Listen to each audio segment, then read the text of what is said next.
Skull and welcome back to Valkyrie's Art Corner. Remember to like, comment, and subscribe and hit the bell for notification of my new video. Today's going to be a little bit longer video because I'm going to be doing more of a quote-unquote realistic style painting, but it's not really going to be realistic.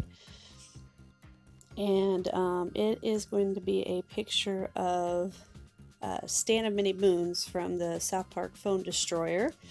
If you've never played that game, it's actually pretty fun. It's a card-based game like the way you would see if you've ever seen Yu-Gi-Oh! Or any kind of other card game where you just kind of put cards out there and the characters actually come to life. One of the characters in there is Stand of Many Moons, and he is a legendary. And he looks like a typical Native American, so if you are a Native American, I do apologize, that's just how they portray him in the game. Yeah, so that's what we're doing here. Right now what I did was add black and blue in the background, and now I'm doing a light white and blue to kind of make clouds in the background. And this is going to be the basis to start off our painting. And then we're just going to layer this on with an even lighter color to make the foreground clouds, and then just pretty much just repeat with different ones. And then I'm continuing on with that one. The little slide right there was just showing that it was drying at that point. So, and then we're going to arrow back here. And we're not going to get too super detailed with the clouds up here because it will be covered again by the middle ground. And then the kind of brush I used here is a very thick rounded brush to get more of that cloud effect that's going on.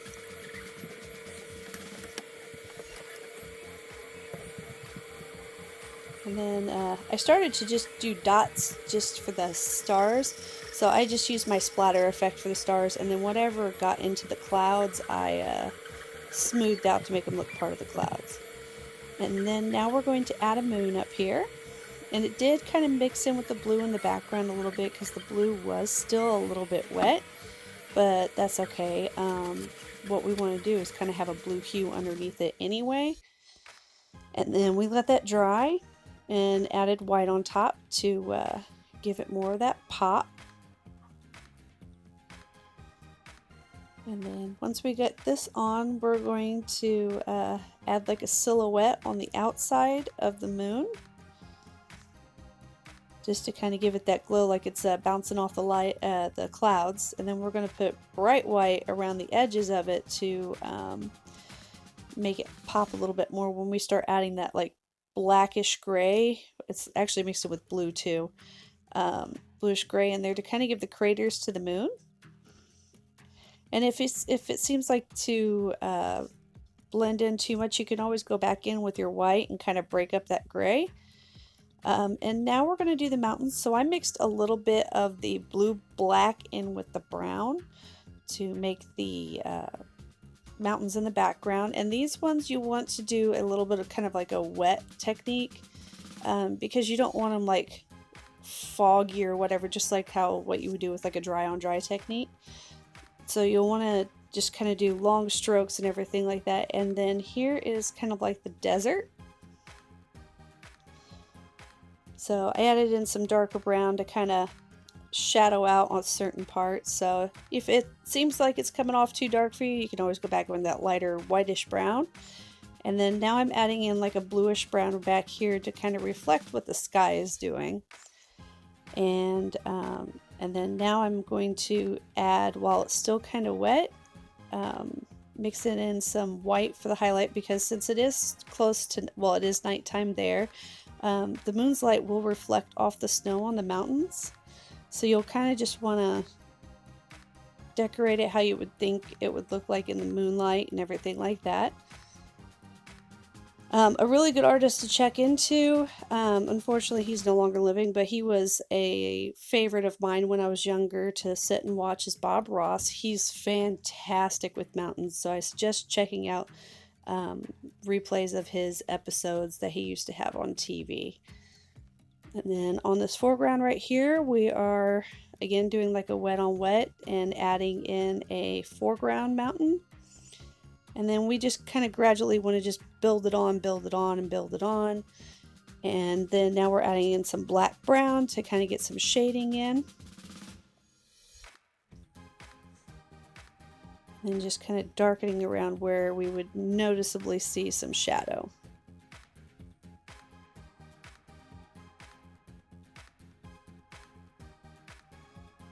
And then we're still doing wet on wet right here. That part of the mountain is a little bit darker because it is closer to how it would be towards you.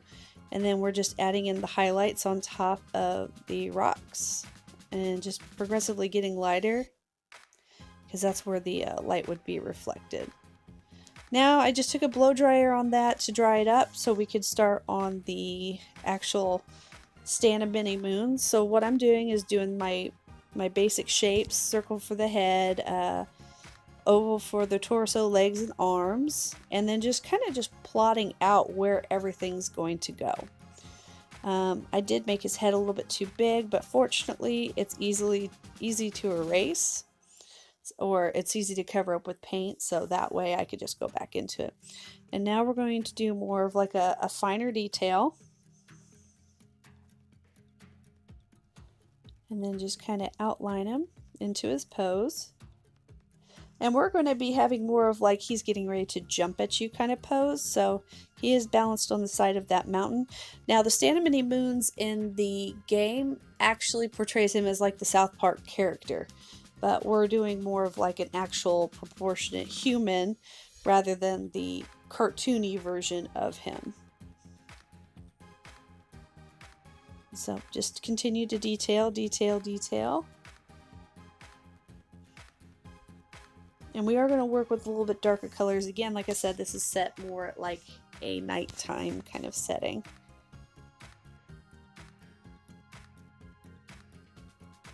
And then outlining his axes that he holds. So what we're going to do is just start in with his face color and the skin color. He also in the game doesn't show any battle damage, but since we're making it quote unquote more real, I'm going to add in just a few spots of battle damage, so that way you give more of a sense that he just like came from a battle or is going into a battle. So we're going to start off with his face. Unlike my other videos, I'm going to detail everything else first but the face. So that way, since it's not a close-up or anything like that, I don't have to worry about the detail on the face as much. So yeah, so we'll just detail everything first. Right now what I'm working on is his quote-unquote hair. It's actually like a black bandana that he wears to give the sense of having longer hair.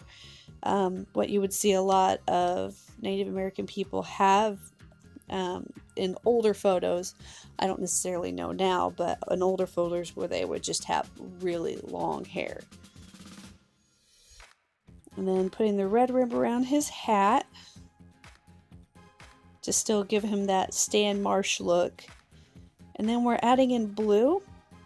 Since it kind of blends in with the black background a little bit, we're really going to have to go into our darks and our lights here to make it stand out.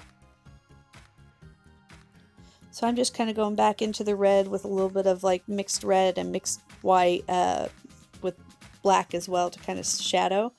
And then since the moon's behind him, we want to highlight his hat to make it pop. And then put that little bonbon thing on top that he has.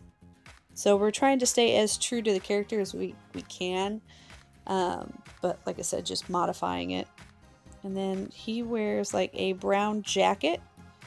So that's what we're doing in here. And then we're going to fill that in completely. Minus the chest area because he does have like a bone chest guard like you would see on some pictures of like how people would portray a Native American warrior.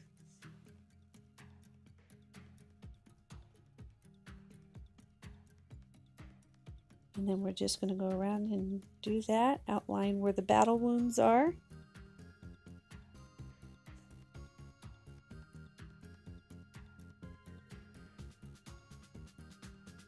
And then we're going to start adding in the shading and the highlights and everything like that. So just rinse and repeat from what you've been doing the rest of the pictures. So, and just kind of use some artistic insight to make it how you want.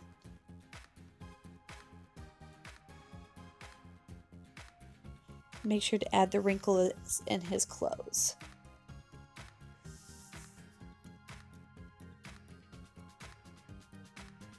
And then now we're adding in some highlight.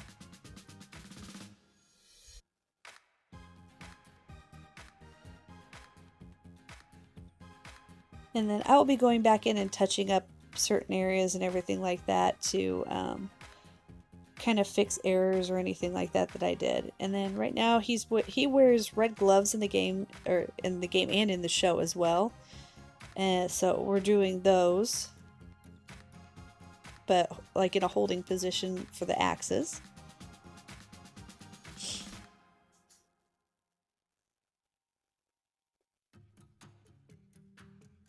And then we won't get too detailed into the fingers until we actually draw in or paint in the axe, which is kind of what I'm doing right here. So to make it stand out from the rocks in the background, I just added a little bit of white and black and a little bit of red into it to change the tone. And then I'm going to highlight the fingers to show that there's fingers there, and then highlight around his glove that's out further away from his body by adding more of like a light reddish on the outside. And then we're adding in the handle of the axe here. And then pretty much repeating over there exactly what we did with the other axe. Now we're going to take like white and black mixed together into like a light silverish color, and then just build on right there, because the edge of the blade, since it's sharp, is going to have a brighter highlight, and then along the top part of the axe is going to be shiny as well. So down below where the moonlight doesn't really hit it too much, we're going to add some shadowing there. And then we're going to do down here, and this one's probably going to be a little bit darker than the one over there, because he has it lower, so the moonlight would actually shine more so on the outside of it.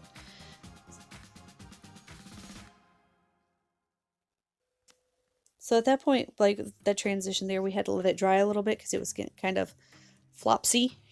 Well, not flopsy, it smears too much with the colors. So now I'm going to... He wears denim blue jeans, and this blue was just a little bit too light, so I started gradually adding in more and more black to it to make it a darker pair of jeans. And then just outlining around. And then over there where the battle damage was on his hip, I drew in where his pants would be. Since they're ripped, you're going to see the top part of his pants.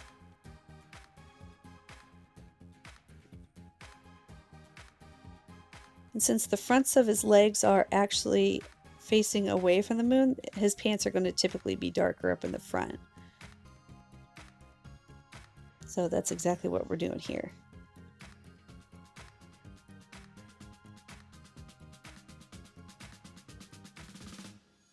And then just adding in more blacks. And then we're adding a little bit of light to the color, white to the color that we had right there, so that way we can kind of highlight it and make it pop, and that way you can see a little bit more detail where the pants are. And see, I'm going back up in here with the same kind of white tone to highlight the ridges on the bottom of his shirt. Now he wears black boots because in South Park, Colorado, it's always snowing, so you kind of need to wear boots all the time. So now I'm just adding in some highlight onto his shoes. And then again, I'm just adding more highlight because I thought it blended in a little too much. So I'm just making it stand out a little bit more. And then adding some highlight to this little bonbon up there. And then darkening in some areas around there to kind of give more detail to it. And then now we're going to kind of do like a brownish white to do his bone chest thing. And we're not going to get into too crazy a detail, so I'm just at first going to start off with just drawing gray little triangle marks to give the sense that those are like bone pieces where they kind of connected them together. And then adding in a little bit of black and everything like that to highlight it. And then shade it in. And then we're adding in the red fabrics that was used to hold it together. And then just adding just some basic detail into it to give it that emphasis of what he wears in the game. Now I'm going to kind of draw on his face a little bit. Just kind of outlining where it's going to go. And coloring the whites of his eyes. And do a little more black.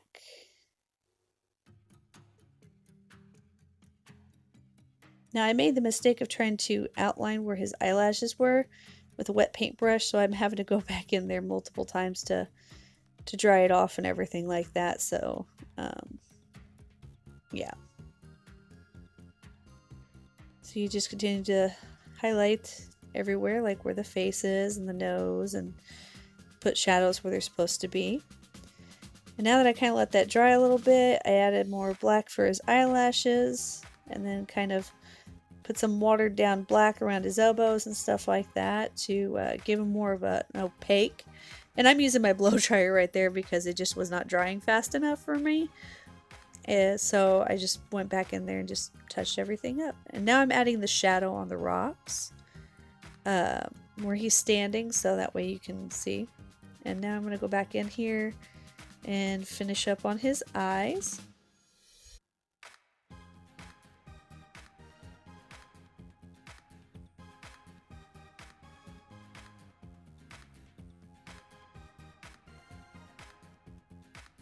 And I believe I am finished, and here's my signature on my paintings as usual. If you like that and you want to see more South Park Phone Destroyer, let me know in the comments below. Otherwise, I can take more. I do take requests, and if you want to learn how to play South Park Phone Destroyer, check out WD Warpblade TV and watch some really awesome games.